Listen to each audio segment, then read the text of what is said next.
The question, is there meaning to life, is closely connected to another equally profound question, namely, does God exist? For if God does not exist, there is no transcendent reality.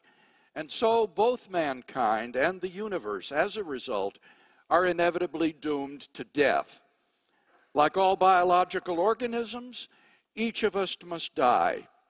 And the universe, too, faces a death of its own. Scientists tell us that the universe is expanding, and everything in it is growing further and further apart. As it does so, it grows colder and colder, and its energy is used up. Eventually, all the stars will burn out, and all matter will collapse into dead stars and black holes. There will be no light. There will be no heat. There will be no life. Only the corpses of dead stars and galaxies, ever expanding into the endless darkness and the cold recesses of space. A universe in ruins. This is not science fiction. As unimaginable as it may seem, this will happen. So not only is the life of each individual person doomed, the entire human race is destined to destruction. There is no escape. There is no hope. These plain scientific facts seem nearly incontestable. The question then becomes, what is the consequence of this?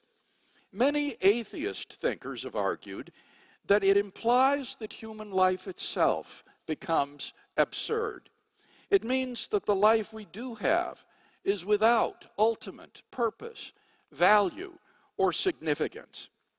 These three notions, purpose, value, significance, though closely related, are conceptually distinct. Purpose has to do with a goal, a reason for something. Value has to do with something's moral worth. It's being good or evil, right or wrong. Significance has to do with something's importance, why it matters. Many atheist philosophers, from Nietzsche to Russell to Sartre, have argued that if God does not exist, then life is ultimately absurd. It is without ultimate purpose, value, or significance. Let me say a word about each one of these. First, if God does not exist, there is no ultimate purpose of life. If death stands with open arms at the end of life's trail, then what is the goal of life? Is it all for nothing? Is there no reason for life? And what of the universe? Is it utterly pointless? If its destiny is a cold grave in the recesses of outer space, the answer must be yes. It is pointless. There is no goal, no purpose for the universe. The litter of a dead universe will just go on expanding and expanding forever. If there is no God, it will end that way, like it or not. There is no hope. There is no purpose. Second, if God does not exist, there is no ultimate value in life. If there is no God, then there are no objective standards of good and evil, right and wrong. By objective standards, I mean moral standards which are valid and binding independently of human opinion. If God does not exist, then there is no transcendent source of moral values. Rather, moral values are either just the byproducts of socio-biological evolution and conditioning, or else expressions of personal taste. Richard Dawkins puts it succinctly: there is at bottom no design, no purpose, no evil, no good, nothing but pitiless indifference. We are machines for propagating DNA. In a world without God, there can be no objective right and wrong, only our culturally and personally relative subjective judgments. So, who's to say whose values are right and whose are wrong? Who's to judge that one person's values are inferior to those of another? The concept of objective morality loses all meaning in a universe without God. All we are confronted with is, in Jean-Paul Sartre's words, the bare, valueless fact of existence. That means that it is impossible to condemn war, oppression, or bigotry as evil, nor can you praise tolerance, equality, and love as good. For in a universe without God, good and evil do not exist. There is only the bare, valueless fact of existence, and there is no one to say that you are right and I am wrong. Third, if there is no God, then there is no ultimate significance to life. If each individual person passes out of existence when he dies, then what ultimate importance can be given to his life? Does it really matter whether he ever existed at all? Now, certainly his life may be important relative to certain other events, but what is the ultimate significance of any of those events? If everything is doomed to destruction, then what does it matter that you influenced anything? Ultimately, it makes no difference. The contributions of the scientist to the advance of human knowledge, the researches of the doctor to alleviate pain and suffering, the efforts of the diplomat to secure peace in the world, the sacrifices of good people everywhere to better the lot of the human race. In the end, they don't make one bit of difference. They all come to nothing. Thus, on atheism, life itself becomes ultimately meaningless. If God does not exist, then life is without ultimate purpose, value, or significance. Confronted with the human predicament, about the only solution the atheist can offer is that we simply face the absurdity of life and live bravely. The fundamental problem with this solution, however, is that it's impossible to live consistently and happily within the framework of such a worldview. If you live consistently, you will not be happy. If you live happily, it is only because you are not consistent. The human predicament is thus truly terrible. The atheistic worldview is insufficient to maintain a happy and consistent life. Man cannot live consistently and happily as though life were ultimately without purpose, value, or significance. If we try to live consistently within the framework of the atheistic worldview, we shall find ourselves profoundly unhappy. If instead we manage to live happily, it is only by giving the lie to our worldview. Atheism, therefore, cannot support a happy and consistent life. But if atheism fails in this regard, what about Christian theism? According to the biblical worldview, God does exist, and life does not end at the grave. God has created us for a purpose, to know Him and enjoy Him forever. God Himself, who transcends socially relative mores, is the objective standard of moral principles and goodness, and His commandments are the source of our objective moral duties. Because we shall live forever, the decisions and actions we take in this life are imbued with an eternal significance that lasts beyond the grave.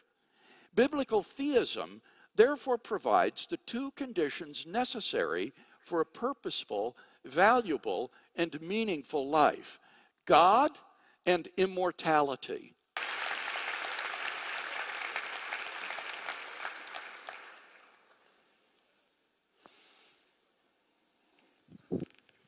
One of the things that's really struck me about intellectual life is how often we get the questions wrong. And we often get them backwards, not just wrong, but actually backwards.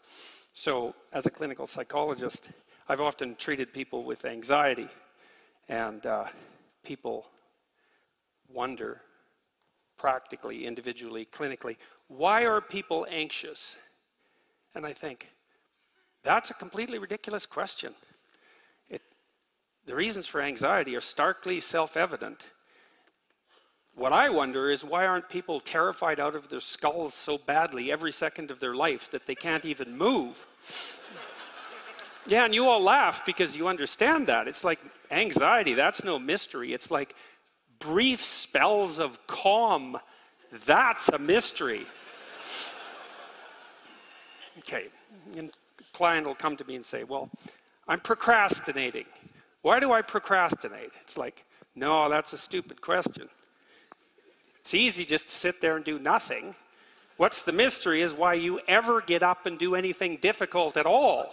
Procrastination is the default. And psychologists ask, doctors ask, well, why do people take cocaine? It's like, no, it's it's the wrong question. The right question is, why not, like an addicted rat, don't you just take cocaine all the time until you die? That's the question. And this question about meaning is like that too. Is there meaning in life? That's a stupid question. And I'm serious about that. That's not a question you ever ask yourself if you're in pain, right? Because when you're in pain, you know that life has a meaning. It's the pain. And you can't argue yourself out of that meaning. And so, when we're asking whether or not life has meaning, that isn't what we mean. What we mean is, in the face of life's pain and suffering, does life have any positive meaning? And that is not the same question. Now, I'm going to leave that aside for a minute, and I'm going to tell you a little story. It's a little experiment. I remember in 1989, when the Berlin Wall fell down, there was a great celebration in Berlin, and the Berlin Philharmonic Orchestra played a part in it, and they came out to a section of the wall that had been knocked down, where there was a huge crowd, and played Beethoven's Ninth. And I remember watching that, the great third movement, the triumphant third movement, and it was so wonderful to see everyone there and hear this orchestra playing those unbelievably remarkable notes in triumph that this horror show had finally come to a halt. You can imagine someone critically minded and rational at an event like that, standing behind you as you're listening to the great strains of that symphony manifest themselves, tap you on the shoulder and say, well, you know, that symphony is going to end. What makes you think it has any meaning at all? It's like, well, how do you respond to something like that? You say, you should reconsider the way you're looking at the world there, buddy. Because that's just not the right answer. It's just not the right question. It's like, the symphony has no meaning because it ends. Well, you're not paying attention to what's going on, if that's the way you think. Or maybe you're thinking too much. Yes, you're thinking too much and not paying enough attention. But it's more serious than that. And this ties in the issue of pain. Say, what does it all matter if in 10 billion years the earth is going to fall into, or the sun is going to expand and consume the earth? What difference does it make? And I would say, well, is that kind of answer you're going to give to a child that's in pain? That's your answer? It's like, hey, you've got the flu, you're anxious, you're having a nightmare, you're in terrible pain, but in 10 million years, who the hell is going to know the difference? Yeah, right, no kidding. Eh? It's like, you don't... If the question is, if that response is absurd in that situation, then it's an absurd response. The mere fact that you can come up with a time frame across which your current activity is meaningless only means that you're capable of playing with meanings across time frames. It doesn't mean anything at all about meaning, as far as I can tell. Is it absolutely obligatory that everything that's meaningful has to be significant in some unimaginable distant future? Why is that the hallmark? Why wouldn't you just say, well, here's an idea.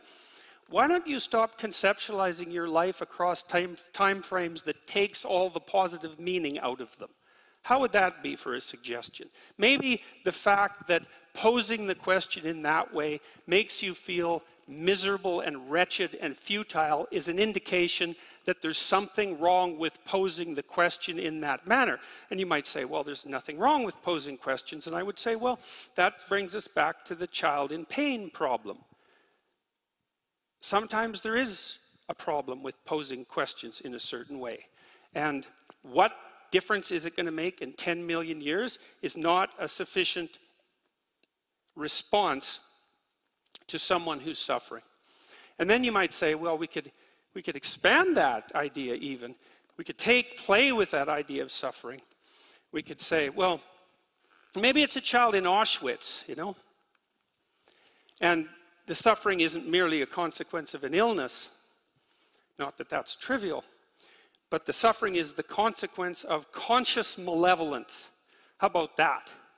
And the purpose of the malevolence is just to make things worse. And to top it all off, because malevolence is a form of art, it's not only to make things worse, it's to make things worse in the worst possible imaginable way, which is basically to amplify the suffering of someone maximally innocent in the most pointless way possible. Well, what's your answer to that? It's like, in 10 million years, what difference is it going to make? Life is fundamentally meaningless? It's like, what kind of answer is that? It's an answer that shows that the framework within which that question is generated is invalid. That's what kind of answer it is.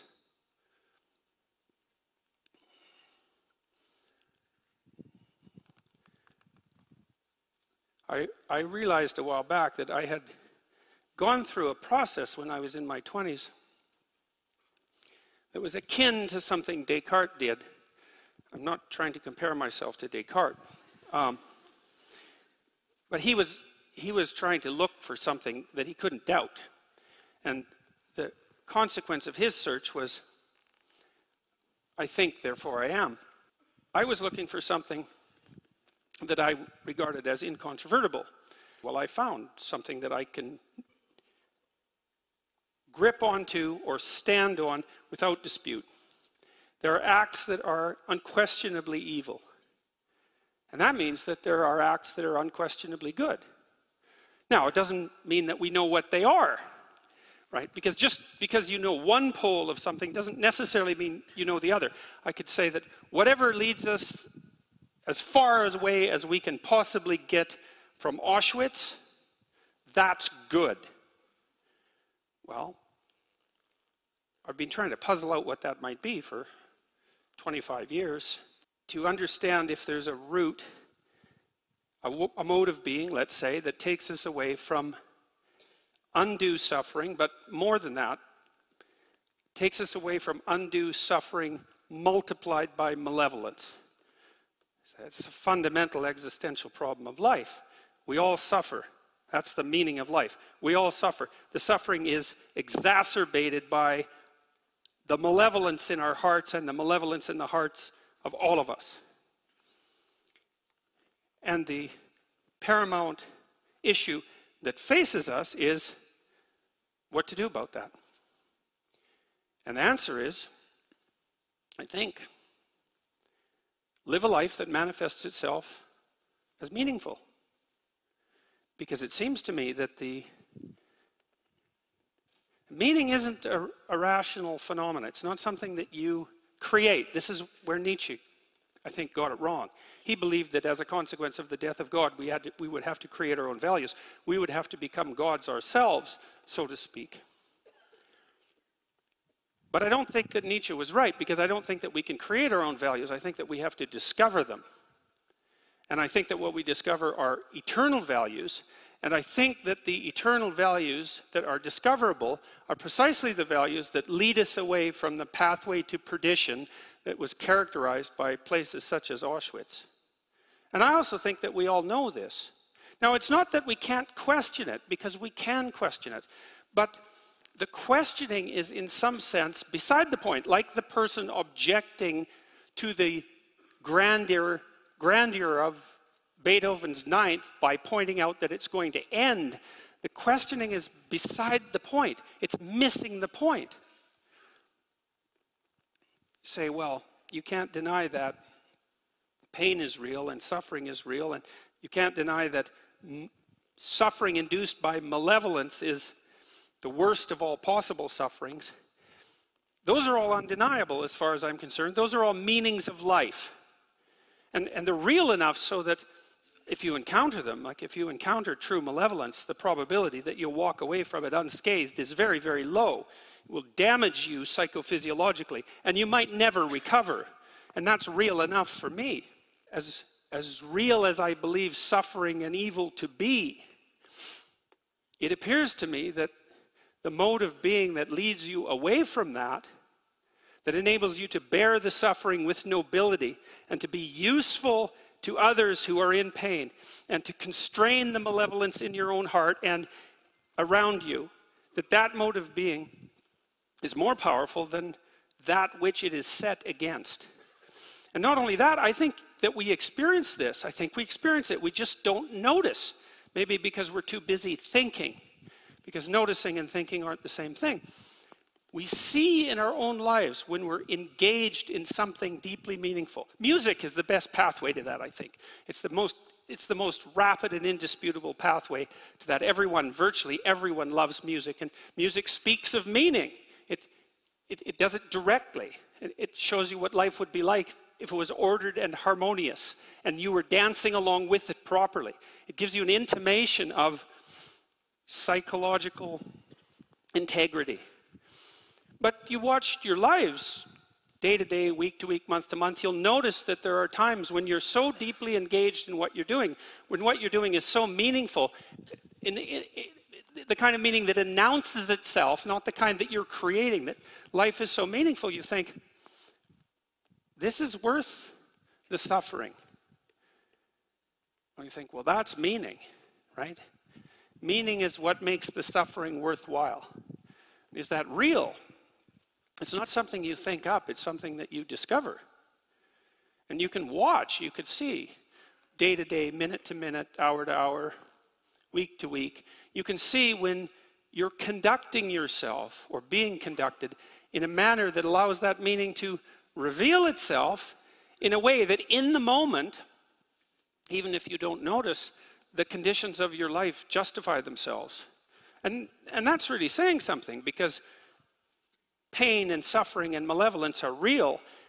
And for something to justify that, it's really something for something to justify that. But when you find that, you find it in art, you find it in literature, you find it in the relationships you have with others, if those relationships are founded on trust and truth. You find it in what you say and do, if what you say and do comes from the heart. You can experience that. The price of experiencing it, I would say, is twofold. You have to take responsibility for being. You have to do that voluntarily, and that means that you have to take responsibility for the suffering of being and accept it and work to ameliorate it. And you have to do that voluntarily, and that's a barrier. I think very frequently that arguments like, well, what difference is it going to make 10 million years in the future, aren't hyper-rational objections to the nature of being itself, but hyper-rationalistic excuses for failing to bear the responsibility of living properly moment to moment and hour to hour.